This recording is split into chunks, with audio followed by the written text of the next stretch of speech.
ದಿನೇಶ್ ಗುಂಡೂರಾವ್ ಅವರಿಗೆ ಮಂತ್ರಿ ಸ್ಥಾನ ತಪ್ಪಿದ್ದಕ್ಕೆ ಇದೀಗ ಅವರ ಅಭಿಮಾನಿಗಳು ಆಕ್ರೋಶವನ್ನು ಹೊರಹಾಕ್ತಾ ಇರುವಂಥದ್ದು.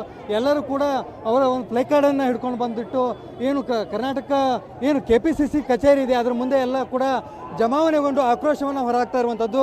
ಎಲ್ಲರೂ ಕೂಡ ಧಿಕ್ಕಾರವನ್ನು ಕೂಗಿ ಏನು ಈಗ ಅವರ ನಾಯಕರಿಗೆ ಆದಂಥ ಏನು ಅನ್ಯಾಯ ಇದೆ ಅದಕ್ಕೆ ನ್ಯಾಯ ಕೊಡಿಸ್ಬೇಕಂತೇಳಿ ಎಲ್ಲರೂ ಕೂಡ ಅವನು ಒತ್ತಾಯ ಮಾಡ್ತಾ ಇರುವಂಥದ್ದು. ಅವ್ರನ್ನ ಕೂಡ ಮಾತಾಡಿಸುವ ಪ್ರಯತ್ನ ಮಾಡ್ತೀನಿ. ಏನು ನಿಮ್ಮ ಒತ್ತಾಯ ಇರುವಂಥದ್ದು ಏನು ಸರ್? ಆ್ಯಕ್ಚುಲಿ ನಮ್ಮ ಸಾಹೇಬರು ಗಾಂಧಿನಗರಲ್ಲಿ 6 ಟೈಮ್ ವಿನ್ ಆಗಿದ್ದಾರೆ. ಅವ್ರಿಗೆ ಯಾಕೆ ಇನ್ನೂ ನ್ಯಾಯ ಸಿಕ್ಕಿಲ್ಲ? ಯಾರವರ ಕೆಲಸ ಸರಿಯಾಗಿ ಮಾಡೋರ್ಗೆಲ್ಲ ಸಿಕ್ಕತ್ತೆ. ನಮ್ಮ ಸಾಹೇಬ್ರು ಅಷ್ಟು ಕೆಲಸ ಮಾಡಿದ್ದಾರೆ.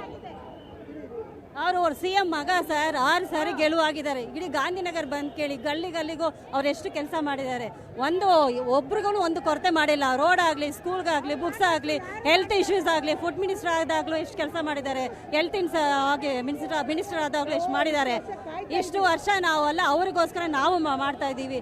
ಜನಸೇವೆ ಅಷ್ಟು ಮಾಡ್ತಾ ಇದ್ದಾರೆ. ಇವಾಗಲೂ ಏನೋ ತೊಂದರೆಯಿಂದ ರೋಡ್ಗೆ ಇಳಿದು ಕೆಲಸ ಮಾಡ್ತಿದ್ದಾರೆ. ಅಷ್ಟು ಸೇವೆ ಮಾಡಿದಾಗ ಅವ್ರು ಏನಕ್ಕೆ ಮಿನಿಸ್ಟ್ರು ಪೋಸ್ಟ್ ಕೊಟ್ಟಿಲ್ಲ ಸರ್? ಕೊಡಲೇಬೇಕು. ಗಾಂಧಿನಗರದಲ್ಲಿ ಯಾರು ಕರೆದ್ರು ಎಷ್ಟೊತ್ತಿಗಾದ್ರೂ ನಮ್ಮ ಸಾಹೇಬ್ರು ಬರ್ತಾರೆ. ಅಷ್ಟು ಕೆಲಸ ಮಾಡಿದ್ದಾರೆ. ಅವ್ರಿಗೆ ಇಷ್ಟ, ಅವ್ರಿಗೆ ತುಂಬಾ ಅನ್ಯಾಯ ಆಗಿದೆ. ಈ ಅನ್ಯಾಯನ ನಾವು ಖಂಡಿಸ್ತೀವಿ ಸರ್.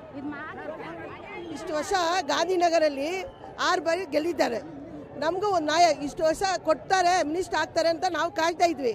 ನಾವು ಇಷ್ಟು ಲೇಟ್ ಆದ್ರು 3 ತಿಂಗಳಾದ್ರು ಎಲ್ಲರೂ ಕೊಟ್ಟ ಮೇಲೆ ನಮ್ಮ ಸಾಹೇಬ್ ಕೊಟ್ಟಿಲ್ಲ. ನಮ್ಮ ಸಾಹೇಬ್ರು ಏನು ತಪ್ಪು ಮಾಡಿದ್ದಾರೆ? ಏನಿದ್ರೆ ನಮ್ಗೆ ಕೊಡ್ತಾರೆ. ಏನಿದ್ರೆ ವಿಚಾರ ಕಾರಣ ಬೇಕು ನಮಗೆ. ಏನು ಇಷ್ಟು ಕಾರ್ಯಕರ್ತರು ಬೆಳೆಸಿದ್ದಾರೆ. ಇದೇ ಕಾರ್ಯಕರ್ತರು 5 ಸಾರಿ ಗೆದ್ದಿದ್ದಾರೆ. ಎಲ್ಲ ಮನೆಗೆ ಯಾವ ಒಂದು ಪ್ರಾಬ್ಲಮ್ ಇದ್ರೂ ಮನೆಗೆ ಹೋಗ್ತಾರೆ. ಒಂದು ಸಾವಾಗಲಿ, ಒಂದು ಏನು ಚಿಕ್ಕ ಪ್ರಾಬ್ಲಮ್ ಆದ್ರೂ ಮನೆಗೆ ಹೋಗ್ತಾರೆ. ಅಂಥವ್ರಿಗೆ ಯಾಕೆ ಕೊಟ್ಟಿಲ್ಲ? ನಾವು ಕೇಳೋದು ರೀತಿ ಅದು. ನಾವೆಲ್ಲ ಲೇಡೀಸ್ ಎಲ್ಲ ಸೇರಿಕೊಂಡು ತುಂಬ ಅನ್ಯಾಯ ಆಗ್ತದೆ. ನಮ್ಗೆ ತುಂಬ ನೋವು ಬರ್ತದೆ. ಸಾಹೇಬ್ ಕೂತ ನಮ್ಗೆ ಹೇಳಿಲ್ಲ, ಸಾಹೇಬ್ರು ನಮಗೆ ಇಂಟ್ರೆಸ್ಟ್ ಇಲ್ಲ. ನಾವು ಲೇಡೀಸು ನಮ್ಮ ಕಾರ್ಯಕರ್ತರೆಲ್ಲ ಸೇರಿ ಇಟ್ಕೊಂಡು ನಾವು ಬರೆಯತ್ನ ಮಾಡ್ತಾ ಇದ್ವಿ. ನಾವು ನ್ಯಾಯ ಬೇಕು ನಮಗೆ. ಇದು ಒಳ್ಳೇದಾಗಲಿ. ಈ ಸರಿ ನಮ್ಮ ಸಾಹೇಬ್ರು ಕೊಡಲೇಬೇಕು. ಸತತವಾಗಿ 6 ಬಾರಿ ಗೆದ್ದಿದ್ದಾರೆ. ರಾಜಕೀಯ ಚಾಣಕ್ಯ ಅಂತಾನೆ ಹೇಳ್ಬೋದು. ಅವರು ಎಲ್ಲ ರೀತಿ ಫಿಟ್ ಇದ್ದಾರೆ. ಆದರೂ ಕೂಡ ಅವ್ರಿಗೆ ಸಚಿವ ಸ್ಥಾನ ಕೊಡದೇ ಇರೋದು ನಮಗೆ ತುಂಬ ಬೇಸರ ತಂದಿದೆ. ಅವ್ರನ್ನೂ ಗಣನೆಗೆ ತಗೋಬೇಕಾಗಿತ್ತು. ಇವತ್ತು ನಾವೆಲ್ಲ ಸ್ವಯಾರ್ಜಿತವಾಗಿ ನಾವೇ ತುಂಬ ನೊಂದು ಈ ಹೋರಾಟಕ್ಕೆ ಇಳಿದಿದ್ದೀವಿ. ಅವರು ಎಲ್ಲ ತರ ಚಾಣಕ್ಯರು ಇದ್ದಾರೆ, ಎಲ್ಲ ರಾಜಕೀಯ ಚತುರರು ಇದ್ದಾರೆ. 6 ಬಾರಿ ಗೆಲ್ಲೋದೇನು ಸುಮ್ಮನೆ ಸಾಮಾನ್ಯ ವಿಷಯ ಅಲ್ಲ. ಅದರ ಶ್ರಮ ಕಷ್ಟ ಎಷ್ಟು ಪಟ್ಟಿದ್ದಾರೆ ಅಂತ ಅವ್ರಿಗೆ ಮಾತ್ರ ತಿಳಿದಿದೆ. ಇಂಥ ವ್ಯಕ್ತಿಗೆ ಒಂದು ಸಚಿವ ಸ್ಥಾನ ನೀಡದೇ ಇರೋದು ನಿಜಕ್ಕೂ ತುಂಬಾ ಬೇಜಾರಿನ ಸಂಗತಿ. ಇದನ್ನ ನೋಡಿ ನಮಗೆ ತುಂಬಾ ಬೇಸರ ಆಗಿ ನಾವೆಲ್ಲರೂ ಪ್ರೊಟೆಸ್ಟ್ ಕೇಳಿದ್ದೀವಿ. ಈ ನಾವೇ ಸ್ವಇಚ್ಛೆಯಿಂದ ಬಂದಿರೋದು, ಅವ್ರೇನು ಆರ್ಗನೈಸ್ ಮಾಡಿರೋದಲ್ಲ. ಇಂಥ ವ್ಯಕ್ತಿಗೆ ಸಚಿವ ಸ್ಥಾನ ಕೊಡಬೇಕಾಗಿತ್ತು. ಇದು ನಮಗೆ ತುಂಬಾ ಬೇಸರ ಆಗಿದೆ. ದಯವಿಟ್ಟು ಇದನ್ನು ಗಣನೆಗೆ ತಗೊಂಡು ಅವ್ರಿಗೆ ಸರಿಯಾದ ವೇದಿಕೆನ ಸೃಷ್ಟಿಸ್ಕೊಡ್ಬೇಕು ಅಂತ ನಾನು ನಿಮ್ಮ ಈ ಮುಖಾಂತರ ಹೇಳಕ್ ಇಷ್ಟಪಡ್ತೀನಿ. ಒಳ್ಳೆ ಒಂದು ಎಲ್ಲಕ್ಕೂ ಪ್ರತಿಯೊಂದಕ್ಕೂ ಮಾಡಿದ್ದಾರೆ. ನಮ್ಮ ರಾಜಕೀಯಕ್ಕೆ ಅವ್ರಿಗೊಂದು ಸ್ಥಾನ ಕೊಡಬೇಕಾಯ್ತು. ಒಂದು ಮಕ್ಕಳು ಮರಿಗೆ ಆಗಲಿ, ಒಂದು ಏನಕ್ಕೆ ಆಗಲಿ, ಪ್ರತಿಯೊಂದಕ್ಕೂ ಸಾವು ಮನೆಗೆ ಆಗಲಿ, ಒಂದು ಮಕ್ಕಳು ಬುಕ್ಕೆ ಆಗಲಿ, ಪ್ರತಿಯೊಂದು ಒಳ್ಳೆಯ ವ್ಯಕ್ತಿ. ಅವ್ರಿಗೆ ಯಾಕೆ ಕೊಷ್ಟಿಲ್ಲ? ಅವ್ರಿಗೆ ಕೊಡಲೇಬೇಕು. ನಾವು ಕೊಡೋವರೆಗೂ ನಾವು ಮಾಡ್ತಾನೆ ಇರ್ತೀವಿ. ಸಾಹೇಬ್ರು ಕೊಡೋವರೆಗೆ ಬಿಡೋಕ್ಕಿಲ್ಲ, ಮಾಡೇ ಮಾಡ್ತೀವಿ. ಪ್ರದರ್ಶನ ಮಾಡೇ ಮಾಡ್ತೀವಿ.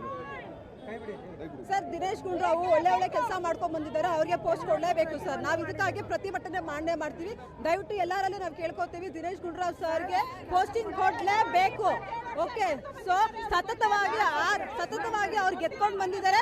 ಇದು ಅವಮಾನ ಸರ್ ನಮಗೆ. ಯಾಕಂದ್ರೆ ಅವ್ರು ಅಷ್ಟು ಒಳ್ಳೆ ಕೆಲಸ ಮಾಡ್ಕೊಂಡು ಬಂದಿದ್ದಾರೆ. ಇದು ನಮಗೆಲ್ಲ ಅವಮಾನ ತರ ಆಗ್ತಿದೆ. ಅವ್ರು ಪೋಸ್ಟ್ ಕೊಡಲೇಬೇಕು. ನಾವು ಇದಕ್ಕೆ ಬಿಡೋದೇ ಸೋಲಿಲ್ಲದ ಸರದಾರ ನಮ್ಮ ಅಧ್ಯಕ್ಷ 27 ವರ್ಷದಿಂದ ಮಾಡ್ಕೊಂಡ್ ಬಂದಿದ್ದಾರೆ. ಅವ್ರು ಕೊಡ್ಲೇಬೇಕು ಸರ್. ಒಂದು ಪೋಸ್ಟ್ ಕೊಡೋವರೆಗೂ ನಾವ್ ಇಲ್ಲಿಂದ ಹೋಗಲ್ಲ ಸರ್. ನಮಗೆ ಬೇಕೇ ಬೇಕು. ನಮ್ಗೆ ನ್ಯಾಯ ಬೇಕು. ನಮ್ಗೆ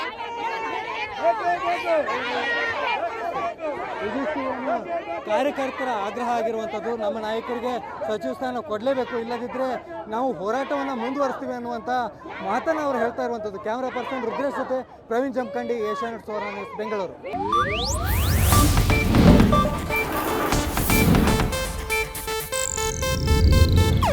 ಇದು ಏಷ್ಯಾನೆಟ್ ನ್ಯೂಸ್ ನೆಟ್ವರ್ಕ್ ಪ್ರಸ್ತುತಿ.